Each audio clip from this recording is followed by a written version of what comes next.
വർഷങ്ങളായിട്ട് സിനിമയിലുള്ള ഒരാളാണ്, ഒരുപാട് എക്സ്പീരിയൻസ്ഡ് ആയിട്ടുള്ള ഫിലിം മേക്കേഴ്സിനൊപ്പം വർക്ക് ചെയ്തിട്ടുണ്ട്. അതിൽ നിന്നെല്ലാം മാറി ഈ ചോദ്യം ശരിയല്ലെന്ന് തോന്നുന്നു. അപ്പം ഇതിൽ നിന്നെല്ലാം മാറി ഈ ജനറേഷനിലെ ഏറ്റവും യങ് ആയിട്ടുള്ള ഒരു ഫിലിം മേക്കറിന്റെ മുന്നിൽ നിന്ന് അഭിനയിക്കുമ്പോൾ അത് സ്ക്രീനിൽ കണ്ടപ്പോൾ അല്ലെങ്കിൽ അവർ മാറ്റം എങ്ങനെ ഉണ്ടായിരുന്നു? ഏറ്റവും യങ് ആയിട്ടുള്ള ഒരു ഫിലിം മേക്കർ ഞാൻ ഇവിടെ യങ് അല്ലെങ്കിൽ സീനിയർ ഒന്നും ചിന്തിച്ചിട്ടില്ല. കാരണം ഞാൻ ചെയ്യുന്ന എന്നെ ഏൽപ്പിക്കുന്ന ജോലി ആരുടെ മുമ്പിൽ അഭിനയിക്കാൻ ഞാൻ തയ്യാറാണ്. അതുകൊണ്ട് തന്നെ ഫസ്റ്റ് ഡേ തന്നെ ഞാൻ പറഞ്ഞിട്ട് ഞാൻ ചെയ്ത് കഴിഞ്ഞപ്പോൾ ഓടിച്ചെന്നിട്ട് എങ്ങനെയാണ് കുഴപ്പമുണ്ടോ? ഇല്ല, പക്ഷേ ഓക്കെയാണ്. കാരണം ഇതിൻ്റെ വേറെ സംഭവം കൂടെ ഉണ്ടായി. ഇത് ശരിക്കും മാമക്കോയെ ചെയ്യേണ്ട വേഷമായിരുന്നു. ആദ്യം ഞാനായിരുന്നു. പിന്നെ മലപ്പുറം സ്ലാങ് ഞാൻ പറയുമോ എന്നൊരു ഡിസ്കഷനിൽ വന്നു കഴിഞ്ഞപ്പോൾ അങ്ങനെ മാമക്കോയിലേക്ക് പോയി. പിന്നെ അതിന് ശേഷമാണ് തിരിച്ച് എന്നെ വീണ്ടും എന്നിലേക്ക് വരുന്നത്. ഇതെല്ലാം കഴിഞ്ഞിട്ടാണ് ഇവർ എന്നോട് പറയുന്നത് ഇത് മാമക്കോയ എൻ്റെ കഥ നെറേറ്റ് ചെയ്തതിന് ശേഷം ഞാൻ വീട്ടിൽ ചെന്ന് ലൊക്കേഷൻ ചെന്ന് ഫസ്റ്റ് എടുക്കുന്ന ക്ലൈമാക്സാണ്. ക്ലൈമാക്സ് നിങ്ങൾ കണ്ടല്ലേ, ആ പുഴയുടെ അവിടെ വന്നിട്ട് ഞാൻ പറയുന്ന ഡയലോഗാണ്. അത് ചെയ്ത് കഴിഞ്ഞപ്പോൾ തന്നെ ഞങ്ങള് കുമ്പത്തൂട്ടി വന്നിട്ട് അഗ് ചെയ്തിട്ട് നന്നായിട്ടുണ്ടെന്ന് പറയാം. ഞങ്ങൾക്ക് ഭയങ്കര വിഷമായി പോയി മാമക്കോയൻ്റെ ഒരു വേഷം. അങ്ങനെ പിന്നീട് അവിടുന്ന് ഓരോ ഷോട്ടും നമ്മൾ അഭിനയിക്കുമ്പോൾ അത് ഏത് പടത്തിലാണെങ്കിലും ശരിയാണ്. ഞാൻ അഭിനയിക്കുമ്പോഴും ഞാൻ ചെയ്ത് തന്നെ ഓടിയതിൻ്റെ ഡയറക്ടർ എന്നോട് ഓക്കെയാണ്, അസോസിയേറ്റ് കൂടെ അഭിനയിക്കുന്നവരോട് ഇപ്പോഴും ഞാൻ ചെയ്യുന്നുണ്ടത്. അത് കഴിഞ്ഞിട്ട് ഞാൻ പറയും ഇത് തന്നെ വേറെ ടൈപ്പ് ആണെങ്കിൽ ഇങ്ങനെ ചെയ്ത് നോക്കട്ടെ എന്ന്. നമുക്ക് അങ്ങനെ നോക്കാം. ചിലര് ഇത് മതി എന്ന് പറയും, ചിലത് പല കാര്യങ്ങളും ഉണ്ടായിരിക്കും ചിലപ്പോൾ ഇത് മതി എന്ന് പറയണം. അതുപോലെ തന്നെയാണ് ഡബിങ് സമയത്തും ഏത് പടമാണെങ്കിലും ഒരു ഡയലോഗ് 2-3 ടൈപ്പ് ഞാൻ ഡബ് ചെയ്യാറുണ്ട്. ഇങ്ങനെ പറഞ്ഞു, ഇങ്ങനെന്ന് പറഞ്ഞാൽ ഇങ്ങനെന്ന് പറഞ്ഞാൽ അപ്പൊ അവര് പറയാം ഇത് കുറച്ചുകൂടി ബെറ്റർ. അപ്പൊ എല്ലാം നമ്മൾ പറഞ്ഞാൽ ഇത് ഓക്കെ ഇത് മതി എന്ന് തീരുമാനിക്കാൻ നമുക്ക് മാത്രം കൊണ്ട് കഴിയില്ല. നമ്മൾ ചെയ്യുന്നത് നമ്മൾ കാണുമ്പോൾ അവരാണ് കൂടുതൽ ചെയ്യാൻ പറ്റുന്നത് എന്ന് പറഞ്ഞാൽ തന്നെ വേറൊരു കാര്യമുണ്ട്. ലോകത്തെ ഏതൊരു നടനും നടിയും പറഞ്ഞിട്ടുള്ളൊരു കാര്യമാണ്, ഒരു നടനും നടിക്കും പൂർണ്ണമായിട്ട് അഭിനയിക്കാൻ പറ്റില്ല. നോ കംപ്ലീറ്റ് ആർട്ടിസ്റ്റ് പറഞ്ഞാൽ ആരുമില്ല ഇവിടെ.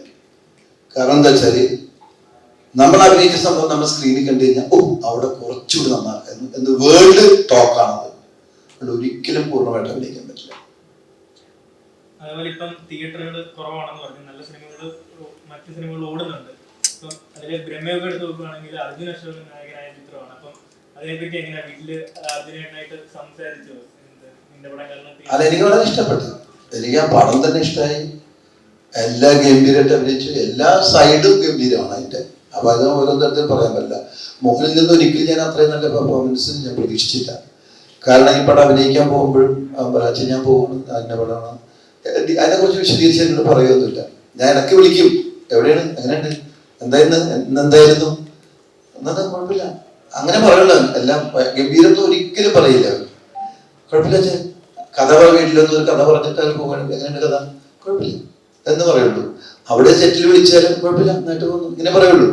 പക്ഷെ ആ നന്നായിട്ട് പോകുന്നു എന്ന് പറയുന്നത് തന്നെ എനിക്ക് ഈ പടം കണ്ടപ്പോൾ അതിന് പല പടങ്ങളും കാണുമ്പോൾ ഞാൻ നന്നായി ചെയ്തിട്ടുണ്ട് നീ എന്ന് പറയും. പക്ഷെ ഈ പടം കണ്ടപ്പോൾ എനിക്ക് ഒരു എക്സ്ട്രാ ഓർഡിനറി, അവൻ കുറച്ചുകൂടി ഭയങ്കര എഫർട്ട് എടുത്ത് ചെയ്ത പോലത്തെ ഒരു ക്യാരക്ടറാണ്. അത് ഭംഗിയായിട്ട് അവൻ ചെയ്തിട്ടുണ്ട് എന്ന് തന്നെയാണ് ഞാനും സിനിമ കണ്ടതിലൊക്കെ പറയുന്നത്.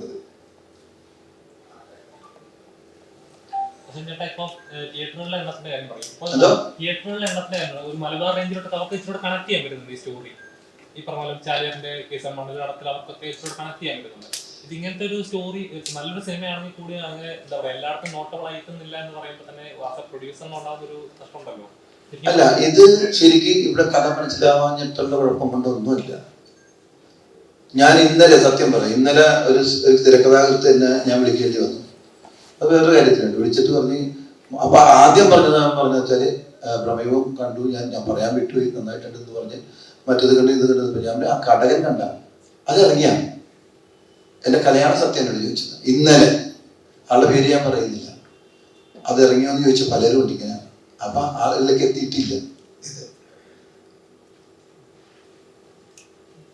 അതിലെ സബ്ജക്ട് വൈസ് പ്രശ്നം അങ്ങനെ ഒന്നുമില്ല. ഇൻട്രസ്റ്റഡ് ആണ് ഞാനിത് എല്ലാ ആംഗിളും നോക്കിയത്. കാരണം ഒരു പടം എന്ന് പറഞ്ഞാൽ സിനിമ എന്ന് പറയുന്നത് കണ്ടിരിക്കാൻ നല്ല മൂഡായിരിക്കും, നമുക്ക് ബോറടിപ്പിക്കരുത് ഒരിക്കലും.